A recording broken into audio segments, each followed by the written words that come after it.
Welcome to HurricaneCenter-Live.com. I'm Alex Garcia, Director of the National Tropical Weather Conference and Executive Producer of these programs. These programs are made possible by USAA, the South Padre Island Convention and Tourist Bureau, and Plylocks Hurricane Clips. These programs are also a team effort with Bill Reed, the former Director of the National Hurricane Center, and Tim Smith, Chief Meteorologist of KRGV-TV. And now, here's Tim Smith. Thanks, Alex, and good morning, everybody. Welcome to NDWC Live for Thursday, July the 16th, our second program this week. If you weren't with us yesterday, had a fascinating program from the NOAA Hurricane Hunters. Go back in the archives. You can find that on our webpage. You can find that archives on our Facebook page and go back and watch that. It was really, really interesting, as all of our programs have been over the last few months since we started doing these live broadcasts a while back. So go back and look at the archives. You can learn a lot. There's fascinating presenters. We've really been fortunate to get some great presenters on here, and I think today is no exception. I think sit back, relax, and enjoy the ride today, because I think it's going to be a lot of fun with our presenter Lew today. So let's go over to Bill to give us an update on what's going on in the world today, and then to introduce our speaker. Bill. Thanks, Tim. Basically, the globe is quiet tropically. Maybe this weekend something will develop over 1,000 miles away from the coast of Mexico, moving out to sea, but only a 30% chance being carried on that. I did want to show one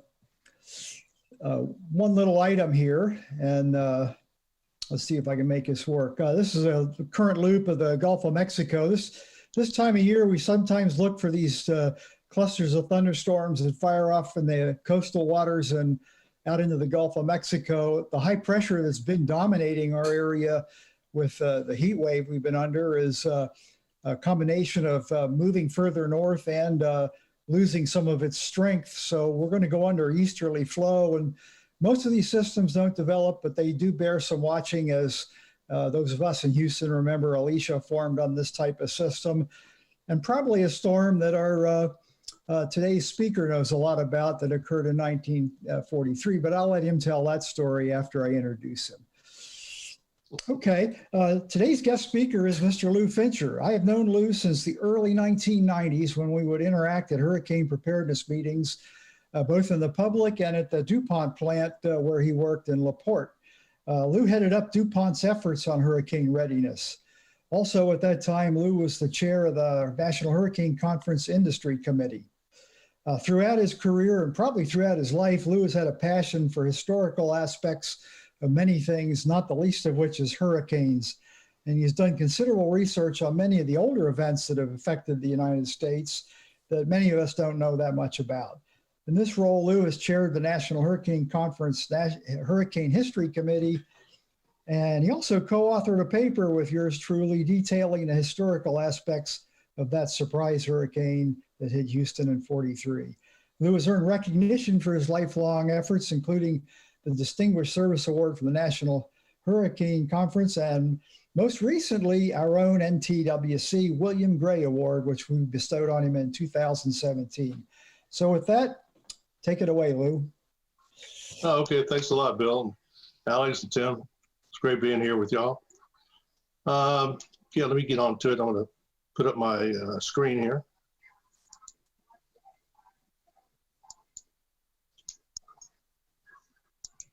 Okay, can y'all see that? We can. Okay, so we're going to start off with, let me put it on. Here we go. Okay, is everybody seeing that screen? We're good. Okay. Oops, I have to shrink this down so I can see some of my, how do I do that? Okay. You see investigation of hurricane data. That's what hurricane research has you doing all the time. Going to look for data. This photograph right here is probably what the Klein brothers were looking at the morning of the 1900 storm. Galveston, Texas, 1894. As you can see, it is flat.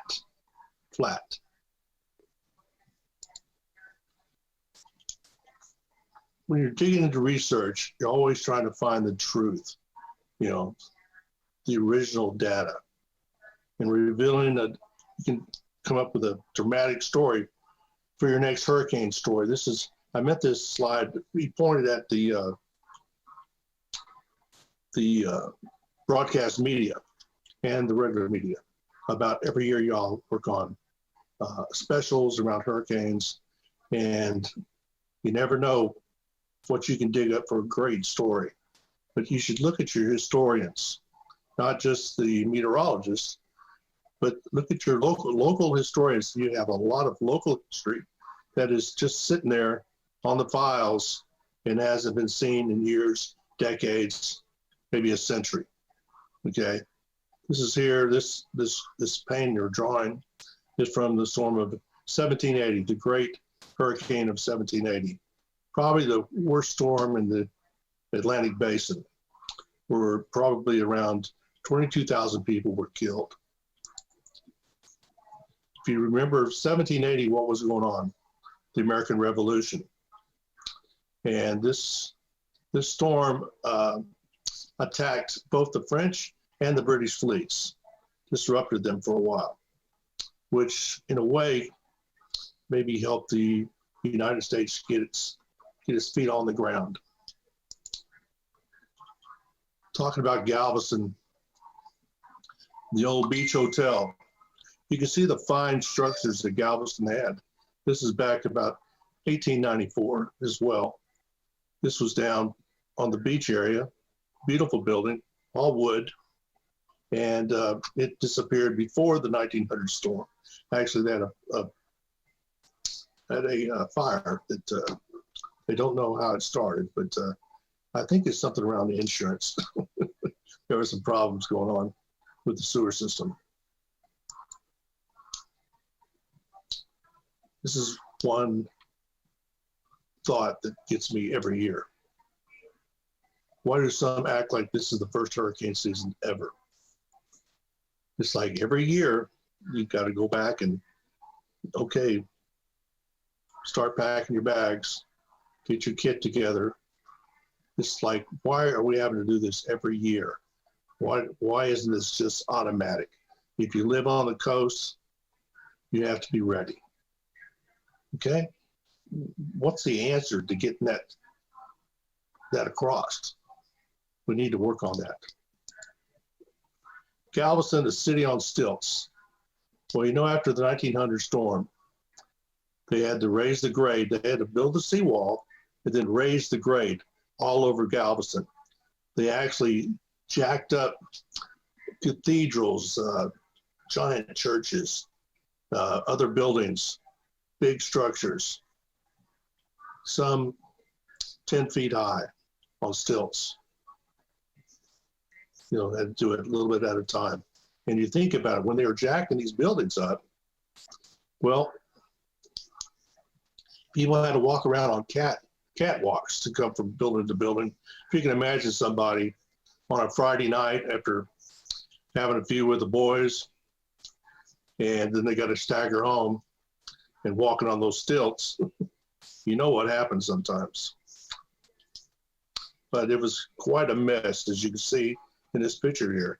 This is the cover of the book, Galveston City on Stilts, by Jody Wright Gidley and Jennifer Maroons. Jody was the director, and Jennifer was the curator of the Galveston County Historical Museum. They also served with me on the Galveston County Historical Commission, which our positions are appointed by the county judge and the commissioner's court. It's the building of the seawall. I know you've probably seen many pictures like these, but these were donated to us by a photographer's daughter that right now the name escapes me. I apologize for that. But he was here on Galveston during that period when they were raising the grade and building the seawall. But we have a nice collection. Ed Worthy was his name. That's right. I'm sorry. And we have a large collection of his photographs at the Galveston County Historical Museum. You can see it took a while to build up, This is the initial seawall. See the Gulf side over here and land. Well, let me tell you, they had to fill this in. They realized that pretty soon, that they had to fill in this back behind the seawall. And after the 1915 storm, where the waves pounded over this, caused quite a bit of problems. Same thing with the 1909 hurricane. This is how they raised everything up. See how these houses over here are jacked up? And then they used a dredge that was going down certain streets, and then they were pumping in water with sand and anything else you can think of, dead fish, crabs, kind of smelt. But they stuck with it, and today it's amazing. If you look on here in this photograph, marks were placed throughout the city to show the residents of the height of the planned grade. So this gentleman right here, you can see it's marked off right here on this telephone pole. And so you see the houses behind him are already jacked up. So they're going to be raising the whole grade to that, which you'll see in a second. See, that's where the grade level was, where he's pointing. That's where it was a while ago when he was pointing up. As you can see, the house behind him is no longer on stilts. This is here this is at the corner of 23rd and Seawall Boulevard. This was right after the completion of the first section of the seawall. These markers right here, next time you go to Galveston at 23rd, right there, these pillars marking it, and they have the story of building the seawall. And this part right here, the lantern on top, that was gone. During Ike, the waves were coming over the seawall so hard that it actually pushed this top off that pedestal almost. They had to put it back.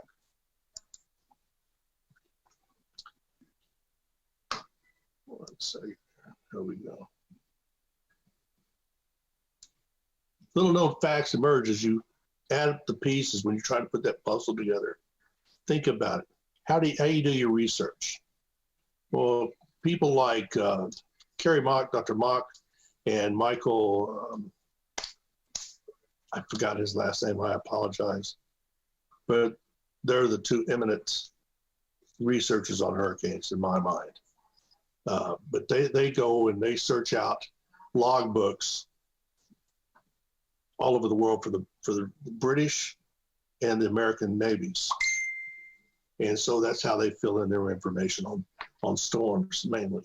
But they go through newspapers just like I do, and other places like this, trying to find a family journal, eyewitness accounts. Barometer readings are very important because they use the Beaufort scale or Beaufort scale to look at wind speeds or compare them. They didn't have the good anemometers that we have today. Look at old photographs, newspaper clippings, and then networking with other researchers.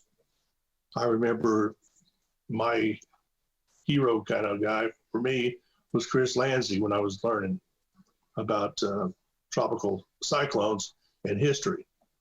He was amazing. He's the co-chair of the Hurricane History Committee at the National Hurricane Conference.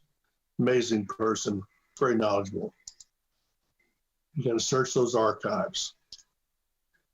This is after the 1909 hurricane, trying to put everything back, see all the debris everywhere. You got to dig through the museums or library graveyard.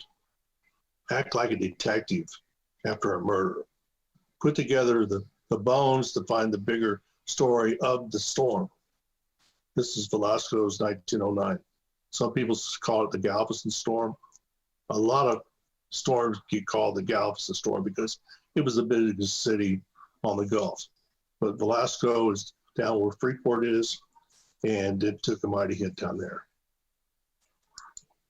Again, the 1909 storm. This is seawall. Look at all this debris. If you remember during Ike, after Alicia, seawall has always got piles of debris up on top of it.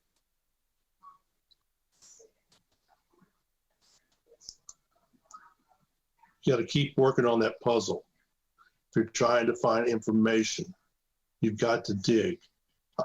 The good thing is I have a pulmonary, very bad pulmonary problem.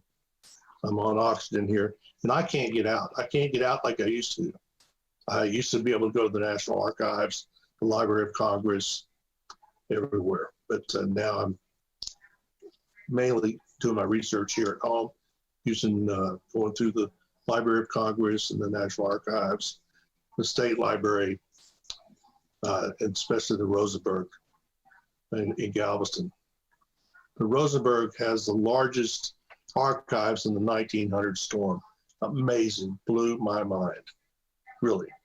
You need to go there and talk to my friend Casey Green. He still hangs out there as to help people, but he's retired officially.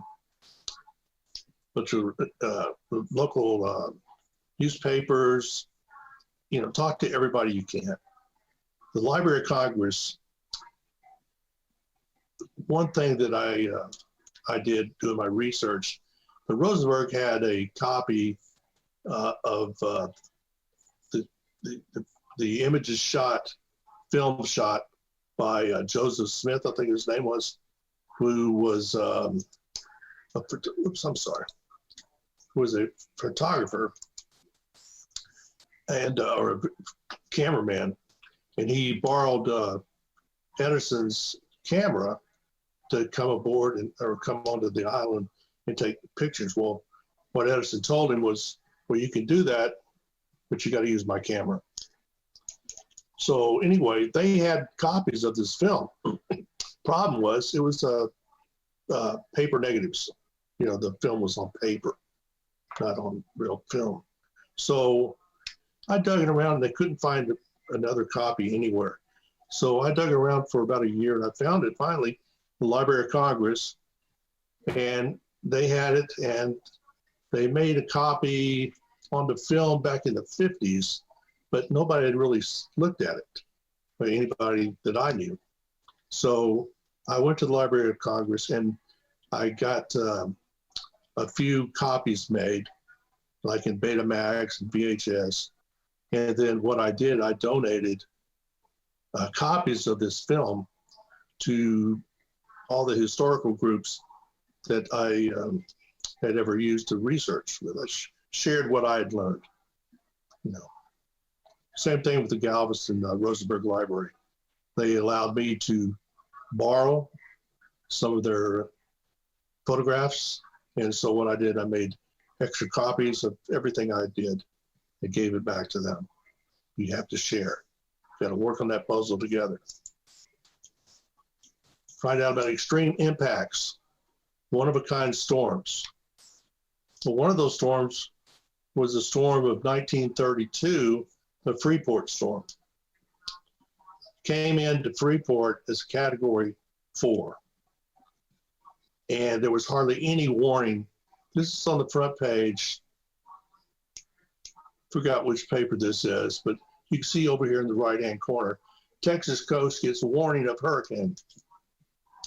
Well, this hurricane came in so fast that people were evacuating Freeport and got caught on the road between Freeport and Angleton, the county seat, or Brazoria County. Really caused a lot of damage in Angleton. Probably more damage was done in Angleton than there was in Freeport.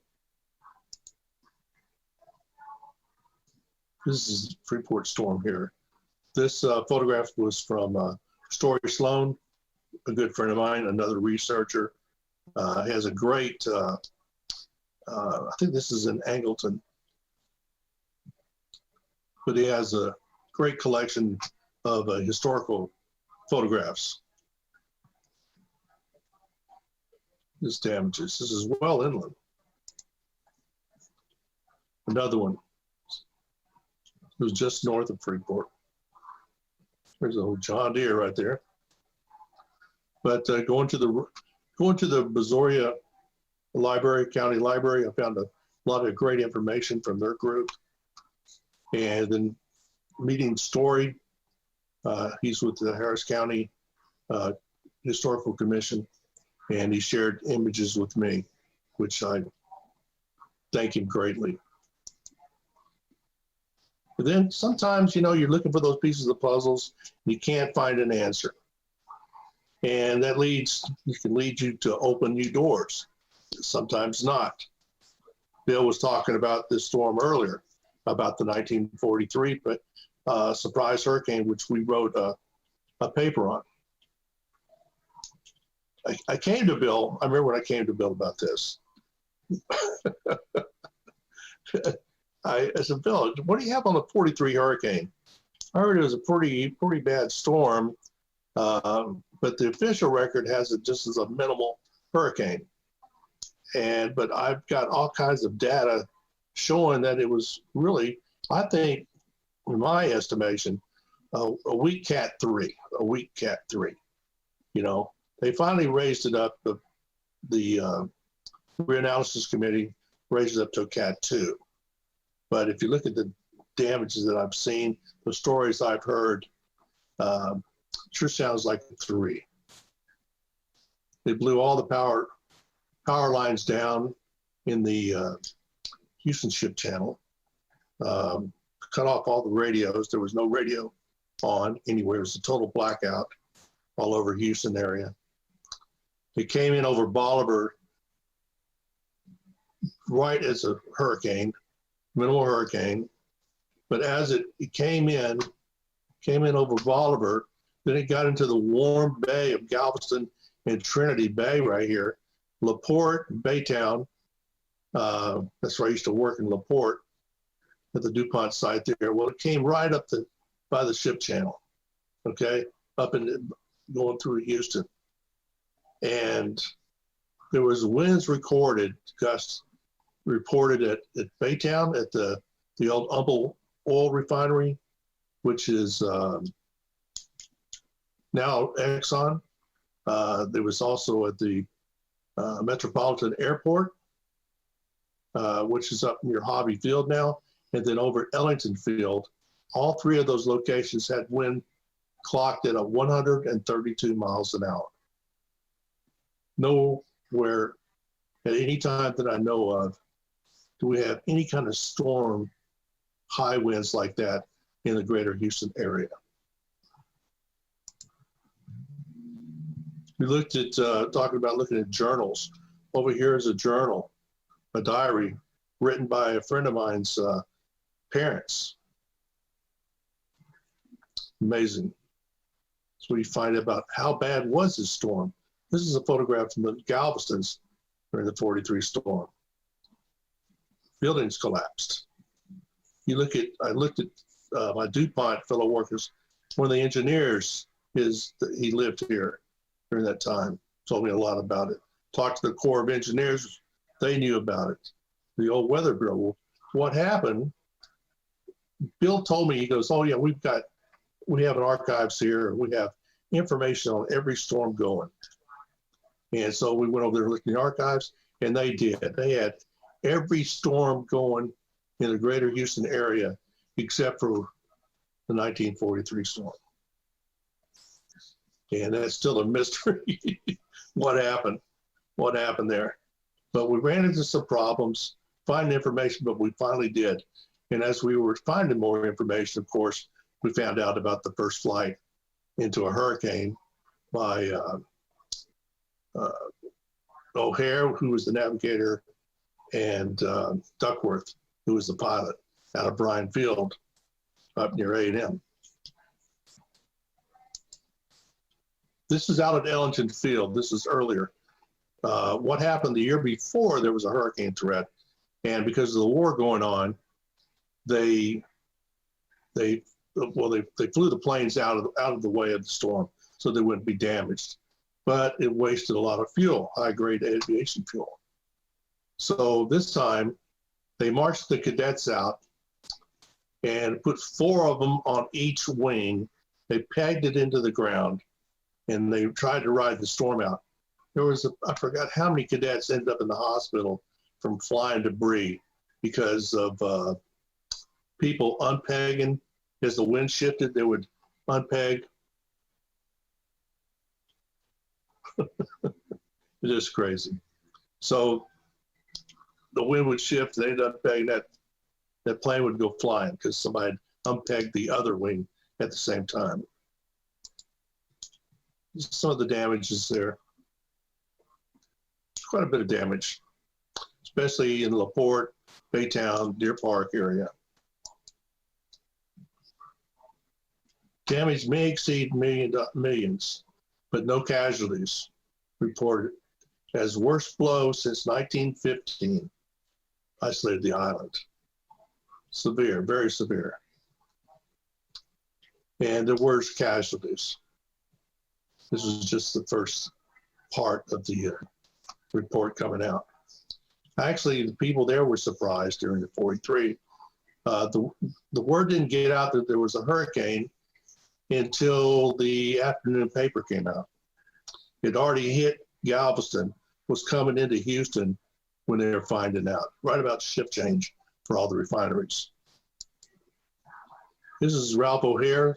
Back then it was Lieutenant Ralph O'Hare, the navigator of the first flight. He lived in Tucker, Georgia. I was doing research, and this is back when I could travel. And I went to visit him, and we went over the story about the barbette, which there really wasn't a barbette. He said the reason it wasn't a barbette because they drank at the O Club, the officers club, and drinks were free for officers. But it was a competition about the strength of the Texan A6 aircraft, single engine, in which they flew into the hurricane. They didn't mean to get into the eye. This is still going to go fly into the hurricane. But all of a sudden they found themselves in the eye. So they recorded what they saw and flew out. And then they got back to the base, and O'Hare got out, and the weather officer jumped in. You know, Duckworth went right back into the storm again. But I asked him, did he ever fly again into a storm? He said never. He would never do that again. He believed in Duckworth's ability to fly instruments, but he'd had enough. Another headline from San Antonio about the storm. The Tri-City area was Baytown, Goose Creek, and Pelly, three little small towns right across the ship channel from LaPorte.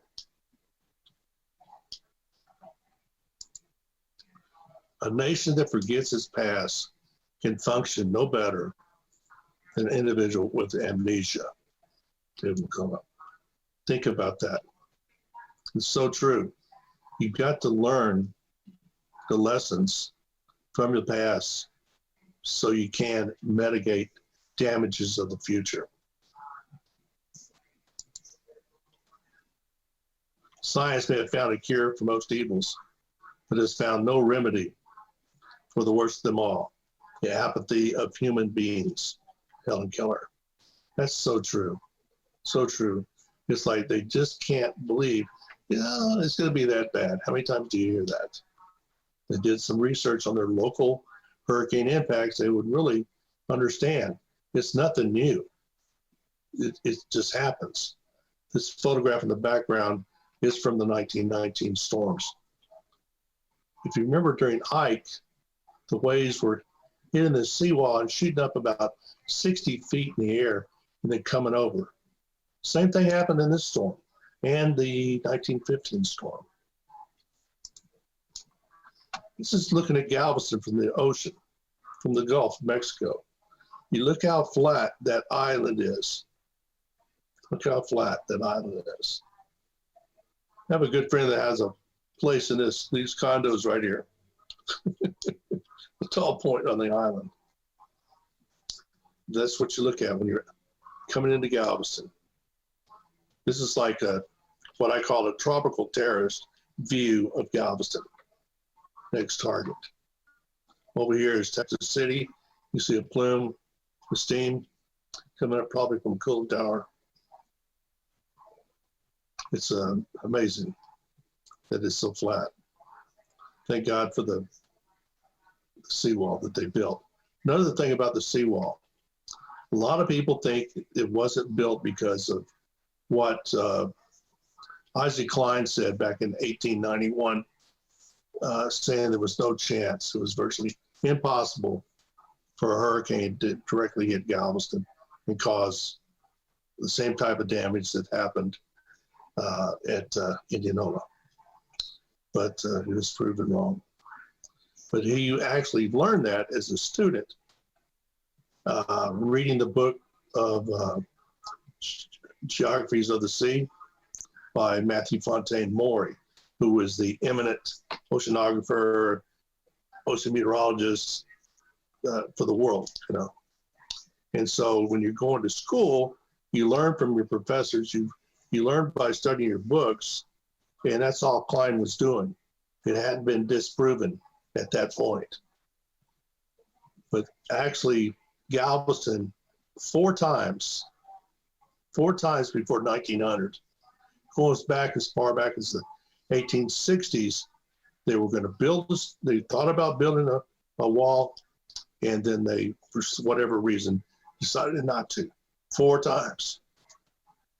Kind of reminds me of what's going on right now after Ike destroyed so much with its storm surge. We're still pondering, what are we going to do about the seawall? We're going to build it? Or we're going to, you know, what are we going to put? We're going to put gates.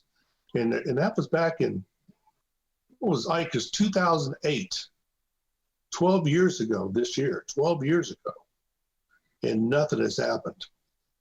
When they finally built the seawall, when they decided after the 1900 storm, they started building within 2 years. Within 2 years, did it in sections. The final section was actually laid down towards the west end in 1963, I think it was finally finished. But you can see where it's cut off because it's eroded back past where the seawall is. And that's my story. You can unshare your screen now. Yeah, hang on one second. Gotta find my mouse. Thanks, Lew. That's a lot of fascinating history, a lot of work going into finding all that data. And I'm guessing, Lew, that when you're doing research, did you have a lot of, as they say now, OMG moments, oh my God moments? You find something, you go, holy cow, I had no idea. Are there any of those that just stand out? You share, I think you've already shared some with us, but was there a time when you're doing research, you just come up and you go, I had no clue. Just, oh my gosh, look at this. That is so true. A lot of my times it could be like I was this morning, 5:30 in the morning. I'd stay up. My wife just goes, okay, look, I'm going to bed, you know, and then I'll come into bed going, oh my God, you wouldn't believe what I just found, you know. Luckily, she's very patient, but it's so true. It's like when I found that the films of the 1900 storm aftermath. You know, to me, that was like I found gold, you know, and I wanted to share it with people. That's what historians should be doing. They shouldn't just be gathering their information. They should gather it and share it with people. But of course, be credited, whatever you're going to do, you know, but share that information. Help other people understand what type of threat a hurricane is. You know, it's like what I call them, the major storms that cause a lot of problems, a tropical terrorist. You know, they're from the tropics and they terrorize, you know they do. And I love that shot from of Galveston just now taken from out over the Gulf. Oh, yeah. We know the whole coast looks that way, and it kind of gives you an idea of what can happen. It's so very true. You know, it's so flat. The coast is where we come up on the continental shelf, you know, Or over in the East Coast, they don't have that problem. We sure have it down here. Of course, I guess in 1900, when they took 2 years to start building the wall, they didn't have the EPA to deal with and all the government agencies. We have to go through now, right? We don't need no stinking badges. Bill, join this conversation because I think there's a lot of great history here, and the Galveston coast, and of course the entire U.S. coast, the Texas coast, and I know Lew's done a lot of research on that. Bill, jump in and Sure. add your thoughts. Could talk forever on this stuff. A little follow up on the 1943 and the official products. We actually finally located them in a fairly obscure archive in the NOAA archives in Rockville, Maryland. But what I think happened at the office there is it was the height of World War II, and the storm impacted the petrochem industry that was supplying fuel for our war efforts. And the War Department did not want the word to get back to the Japanese or Germans of any impact. So they probably were either told to destroy them on site or mail them back in. And my guess is they destroyed them, the records. They didn't have much. I mean, they were very short. They're all teletypes, so they're all very short messages then. One thing, Lew, I wanted to pick your brain on here. The 1900 storm and the seawall building was a great example of lessons learned. Have you found any others in your search there that looks like we learned a good lesson and acted on it? That they did good and acted on it? Oh boy. I know there has been. I just think about how long it took to build the seawall. One thing that puzzles me, Bill, and you and I have talked about it a lot, is building codes. When I've gone back and looked at hurricanes from the past, especially around the 1900 storm, and they talked about the 1893 Louisiana storm, and why certain buildings, were able to hold up under that storm, which is a powerful storm. And what they found out, these homes, they were actually, the four corners of the house were actually live trees at the time. Wow. And they had those root systems and held those, held the house together. Yeah. I mean, what a way to build a house. And they use cypress, which termites won't eat, which is pretty interesting. Yeah. But, you have termite problem anytime today, Most buildings aren't metal framed. I'm always fascinated with your oral histories you get out of the old timers there. Did you find that most people that you would introduce yourself to were willing and eager to share their old stories? Especially the 43. I remember when we were doing a lot of research on that with Cecilia Sinclair, which was over the local Fox. We got together with people and interviewed survivors of that storm in Baytown one year.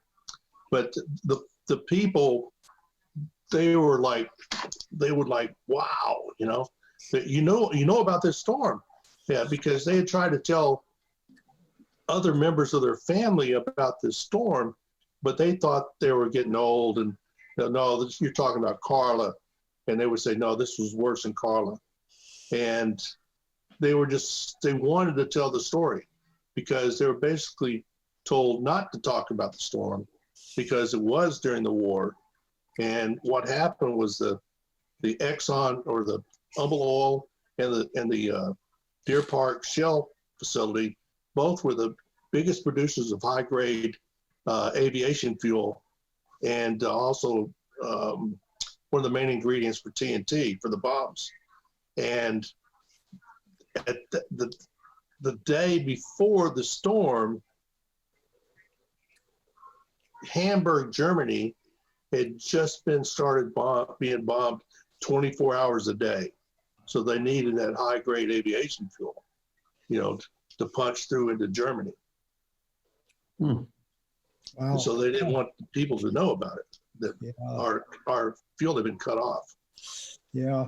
Big storm events have societal impacts. The most obvious one, Galveston was the premier port in Texas at the time of the 1900 storm, never again. The city survived, but Houston became the dominant seaport and industrial center for the coastal part of Texas after that. Can you share any other storms you've looked at where maybe the impacted small cities or towns no longer exist? I know what you're talking about. There's plenty. Indianola, the place where nowhere is. Yeah, Indianola got hit. I think in 1837 they got hit. 1850 something they got hit. 1875 they got hit, and finally got washed completely away in 1886, which was probably the strongest hurricane to hit the United States in the 19th century. Yeah. Now, the obvious lesson that these storms teach regarding their storm surges, you shouldn't build close to the water. Apparently we got a mental defect in humanity that insists on living near water because we keep rebuilding, usually with more expensive stuff and increased vulnerability that we see today, requiring days in advance warning to fully evacuate. And I know evacuations were totally different back then because they didn't have the kind of early warnings they have now. But did you ever talk to anybody that did evacuate from a storm from way back when? There were some people in Galveston that I haven't read their stories, but there were some that left the island. I know about that. But Carla, back in '61, they had a huge evacuation. One that kind of gets me more modern was the 1980 Hurricane Allen, which it took the average driving time from LaPorte, down where I'm at, or I was working at, to Humboldt, which is on the other side of Houston, was 12 hours, a 12-hour drive. Normally it's maybe an hour and a half, Then when Rita. When Rita came around, it was the same, about 12 hours. Some people, they left later, about 24 hours to get there. But people were so surprised that it was going to take that long to get to Huntsville. But the same thing happened for Conroe. The same thing happened, back in 1980. And don't you think it looks like there'd be more people in this area, more people evacuating, especially for Rita, when we were looking at it? Looked like a Cat 5 coming right up us. Yeah. The modern evacuation is much different than the past, but it actually, I think the modern era of evacuation started with Carla. Mm-hmm. That was based on the non-evacuation from Audrey just 4 years prior to that resulted in a large loss of life in a actually very rural area. So now we have the communication capabilities, but the transportation issue's gotten so difficult that it makes some of us begin to wonder if we're reaching a point where people are not going to go just because they fear being stuck in traffic that long. Oh, it was terrible. It was terrible. I was out there in that Rita traffic. It was pretty bad. Yeah. That's why you got to get better building codes. I've been trying to do stuff at my house every year. Yeah. It's kind of tough on the storm surge end because once you've built into the floodplain there, I don't care what you've built, your risk of being wiped out is pretty high. Well, Tim, I'm going to kick it back to you, Tim, and I think I've milked Lew's brain for what I know. Thanks, Bill. Lew, I've got just one kind of final question. You've went through a lot of different places to get information. Is there any kind of a central clearinghouse, where if you want to learn about the 1900 storm, go here. They've been working on this for 120 years. Here's some great data, or anything like that. Number one place for the 1900 storm is the Rosenberg Library in Galveston. There's a gentleman there named Casey Green. He's still there, but he's not, he's just going up volunteering now. But he used to be the curator there. and they have a great team at the Rosenberg. And it really, my mind just went like that when I went in there and looked at the archives the first time back in '83. But they're very good. The Portal of Texas, out of University of North Texas, they have a great research area you can go through, and you can go through almost any old newspaper for free. All you have to have is your library card. Your library card will get you in there. On the back of your library card, there's a code. That's just all it's going to ask for. And it's free. I don't have to get up and try to drive somewhere to the National Archives, in Washington or Maryland. I don't have to go to the Library of Congress. Most of that is on digital now. Great information. Plus, just like all of us right here, we share information. We network together. That's the same thing. I can't thank people like Carrie Mock and Chris Lanzi, who's just opened my eyes up to great information, or Bill, or Gene Happel, or Dan Riley, the former and now WCM for the Houston Galveston area. Talk to those people, share the information, give it back to them. What it's all about. Terrific. Well, Lew, thank you. We appreciate that very much. Great presentation today. And thanks for wearing the shirt of one of our sponsors that makes it. Oh, yeah. Flylock. So we appreciate Flylock. that. We did a Flylocks demo right here yesterday. Actually showed the Flylocks. All right. I should have got that.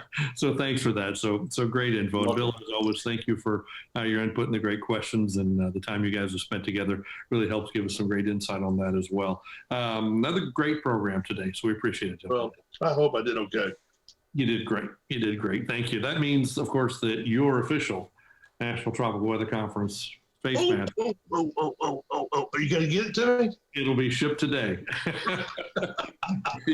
You'll have it by the first of the week, I'm sure. I saw it when you had one. I was like, or Bill had one. I'm like, oh my gosh, I got to have it. Contrary to popular belief, that is not a straw hole. That is the eye of the storm. And there, Yeah. so we'll get that to you. Thanks, Lew. I'll expect you.